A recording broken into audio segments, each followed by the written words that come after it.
বাবা, আমাদের ঘরে তো কিছুই নেই, আর কতদিন না খেয়ে থাকবো? আমাদের যে খুব কষ্ট হয়। চল বাবা, আজ তোকে জঙ্গলে নিয়ে যাই। দেখি কাঠ কেটে কিছু খাবার জোগাড় করতে পারি কিনা, তাহলে তো আমাদের দুটি পেট পুরে খেতে পারবো। তারপর বাপ ছেলে হাঁটতে হাঁটতে পৌঁছালো গভীর জঙ্গলে। সেখানে সুরক্ষিত না হলেও ছিল অনেক প্রকৃতির সৌন্দর্য। এদিকে রেমু কাঠুরিয়া কাঠ কাটছে এবং তার ছেলে রাজু তার সামনে পাশেই বসে আছে। তুমি এখানেই খেলো বাবা, বেশি ভেতরে যেও না, এই জঙ্গল খুব ভয়ঙ্কর জঙ্গল। আচ্ছা বাবা, তুমি কোনো চিন্তা করো না, আমি একটু সামনেই ঘুরছি।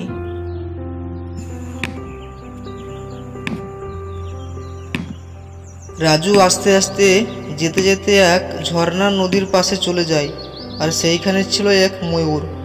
তারপর ময়ূর গম্ভীর গলায় রাজুকে বলল, তুমি এখানে কি করছো ছোট্ট মানব শিশু? আমি হলাম রাজু, কাঠুরিয়া রেমুর ছেলে। আমরা খুবই গরিব, তাই আমার বাবা কাঠ কাটতে নিয়ে এসেছে আমাকে জঙ্গলে।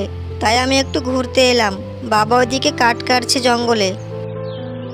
ময়ূর পাখিটা ছিল খুব ভালো মনের পশু, তাই সে রাজুকে বলল,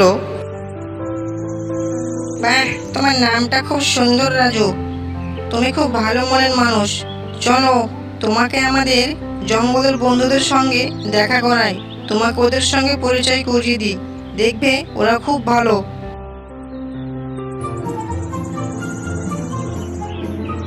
তারপর রাজুকে তাদের জঙ্গলে নিয়ে গেল সবার সঙ্গে পরিচয় করার জন্য। সব প্রাণীরাই সেইখানে ছিল। খরগোশ, তারপর ছিল পেঁচা, এক টুনি পাখি আর জাদুকরি ব্যাঙ। সবারই সঙ্গে দেখা হলো। তারপর সেই টুনি পাখিটা রাজুকে দেখে আলতো সুরে বলল, তোমাকে দেখে সত্যি খুবই ভালো মনের মানুষ মনে হচ্ছে। তুমি খুবই ভালো মনের ছেলে রাজু, তাই আমরা তোমাদের সাহায্য করতে চাই। তারপর জাদুকরি ব্যাঙটা গম্ভীর গলায় রাজুকে বলে উঠল, আও আও, কিন্তু মনে রেখো রাজু, মিথ্যা বললে বা প্রকৃতিকে কষ্ট দিলে আও, এ জাদু হারিয়ে যাবে। এই নাও একটা জাদুর কাঠের তৈরি জিনিস, যা কখনোই শেষ হবে না, তবে ব্যবহার করবে প্রয়োজন অনুযায়ী। কথাটা মাথায় রেখো।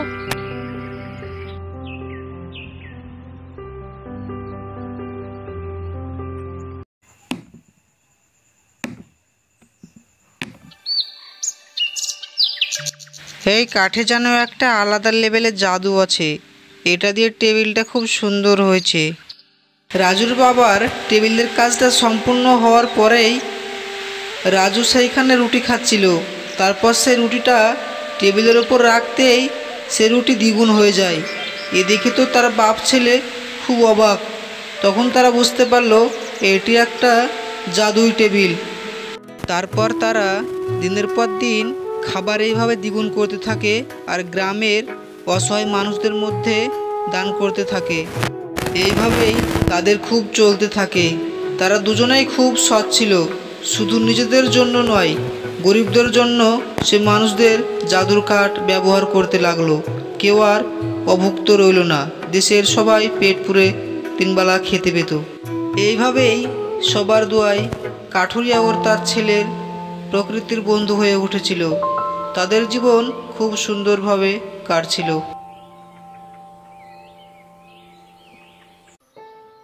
অনেক দিন আগের কথা। এক রাজা এক টুনি পাখি পুষত। সে তার টুনি পাখিকে খাঁচায় বন্দি রাখত না, এমনিই তার প্রাসাদে ঘুরে বেড়াতো।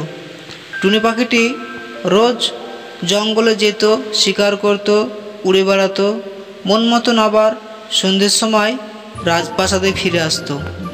এইভাবেই প্রত্যেক দিন নিয়মিত টুনি পাখিটি ফিরে আসতো। তারপর একদিন হঠাৎ টুনি পাখিটি রাজপ্রাসাদ থেকে জঙ্গলে বের হয় ঠিকই, তারপর সে আর রাজপ্রাসাদে ফিরে আসে না। রাজার মনে অনেক কষ্ট হচ্ছিল, কারণ রাজামশাই টুনি পাখিটিকে ছোট্ট থেকে মানুষ করেছিল, আর আজ সে টুনি পাখিটি একটা বড় হয়ে গেছে। তারপর পাখিটি আর হঠাৎ যখন না আসে, রাজামশাই তখন অনেক ভেঙে পড়ে। 1 দিন 2 দিন 3 দিন হয়ে গেল, টুনি পাখির কোনো খোঁজ নেই। এইদিকে টুনি পাখিটা আসতে পারেনি, তার কারণ হলো যখন টুনি পাখিটা জঙ্গল থেকে উড়ে বেরিয়ে বাড়ি ফিরছিল, টুনিকে একটা দুষ্ট ঈগলে তাড়া করেছিল। তারপর সে টুনিকে অনেক আঘাত করেছিল।